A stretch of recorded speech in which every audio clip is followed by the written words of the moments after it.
Baroni, que está com gente, nosso consultor em mecânica, que vai tirar várias dúvidas que você, telespectador, nos enviou. São várias as perguntas e, claro, o Nick vai trazer todos esses esclarecimentos para a gente. Você que enviou para o 994030740, viu? Nick? Isso, Sofia, muitas perguntas. E aquela história, né? Da mesma forma que a gente precisa cuidar da nossa saúde e a prevenção é o melhor remédio, os veículos também. Olha só, e aqui tá o coração. Tem que cuidar do bichinho, rapaz. Tem que prevenir, né? Para evitar que algum dano venha provocar, trazer problemas ao proprietário, ao condutor. Vou começar a partir de agora com o seu Manuel, que é mecânico, mais uma vez participando conosco aí. Vem para cá, deixa eu só puxar aqui o cabo, Arlindo, que prendeu aqui. Seu Manuel, muito bom dia, muito obrigado mais uma vez por atender a nossa reportagem. Nós temos algumas perguntas, né, de internautas. Eu vou começar com essa aqui, em relação ao motor. Muitas pessoas têm dúvidas em relação o que é que pode provocar o aquecimento do motor. Muito bom dia. Bom dia, Nick. Bom dia a todos em casa. Então, eu costumo dizer que o primeiro passo é a prevenção. Então, quando você roda num carro sem aditivo, que usa água comum da torneira, essa água contém cloro, contém o flúor e ele começa a deteriorar o material do motor. Ele corrói o ferro, o alumínio e esses materiais vão entrando no radiador e vão causando um aquecimento. Então, isso no futuro vai vazar espoletas do motor, que são uns tampões, furar até radiador ou furar até mangote de radiador.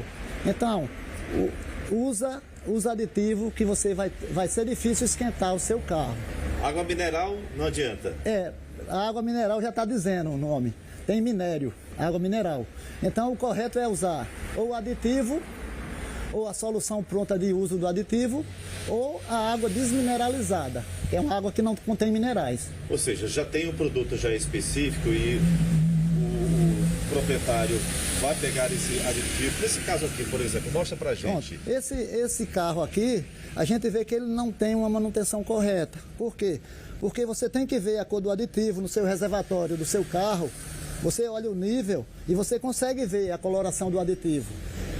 Então esse carro não tem manutenção, ele está propenso a esquentar no futuro, seja por vazamento de radiador, em alguns casos aí, carro pequeno são elétricos, eletroventilador, e com pane elétrica também faz aquecer, né? Um fusível, uma instalação, ou até mesmo o famoso cibolão, quando ele está sem ler o contato na água por conta da sujeira que nos aditivos, faz não disparar a ventoína do motor. Seu Manuel, tem outra pergunta em relação aos motores 8 e 16 válvulas. Qual a diferença? Isso. Então a gente já começa pela contagem de válvulas. Mas tem a diferença, a gente pode dizer que as válvulas é no cabeçote do motor. É uma peça semelhante a essa, fica na parte de cima do motor e contém as válvulas. A gente pode ilustrar como um pulmão. Então se eu tenho mais válvula, eu vou respirar melhor. O carro 8 válvulas tem menos válvulas, respira menor. Então o que acontece? Se eu rodo só na cidade, é vantagem eu ter um carro 8 válvulas. Mas se eu rodo na autoestrada, eu vou ter mais performance, mais ganho e mais economia no carro 16 válvulas. Porém, a desvantagem do carro 16 válvulas em relação ao 8 válvulas é a manutenção. A manutenção do 16 válvulas é mais cara, até por conta de mais válvula, mais comandos, mais mão de obra. O 16 válvulas pode dar mais problemas que o de 8 válvulas? Pode, por conta que são mais equipamentos, mais componentes, mais válvulas, consequentemente 2 comandos normalmente, enquanto o de 8 válvulas 1 comando e 8 válvulas só. Aí dá menos problema de 8 válvulas. Em relação aos 3 cilindros, é normal o carro ficar meio que tremendo ali? Isso, o que acontece. O carro, o motor foi desenvolvido para números pares. Por exemplo, o carro que trabalha melhor é os 6 cilindros, em dizer. O de 4 cilindros também trabalha normal. O de 3 já desbalanceia. Por isso que você não consegue equilibrar, né? O mais que a tecnologia tem hoje, mas ainda não conseguiram deixar ele sem tremer. Mas pode ser que no futuro consigam. Né? A tecnologia cada vez mais avançando. Bom, do motor aqui desse carro, a gente vai agora para o outro veículo aqui. A gente vai também tirar algumas dúvidas em relação aos pneus, ao uso dos pneus, os rodízios também, né? Manuel, também nós temos algumas perguntas relacionadas aos pneus.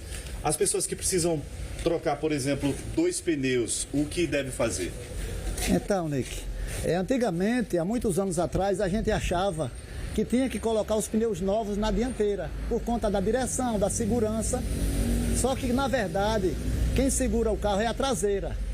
Até porque a traseira é mais leve do que a dianteira. O motor normalmente é na dianteira, a traseira fica leve. Então ela precisa estar com pneus novos para ter uma melhor aderência e numa curva segurar o carro ou no tempo chuvoso não aquaplanar esse carro.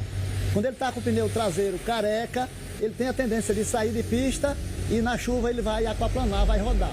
Então a indicação, muita gente faz ao contrário, né? Isso. Colocam os 2 pneus mais novos na frente e os mais usados atrás. Isso, o ideal, na verdade, era trocar os 4. Mas quando a gente tem 2 meia-vida, a gente coloca na dianteira. O certo é esse, e os novos na traseira.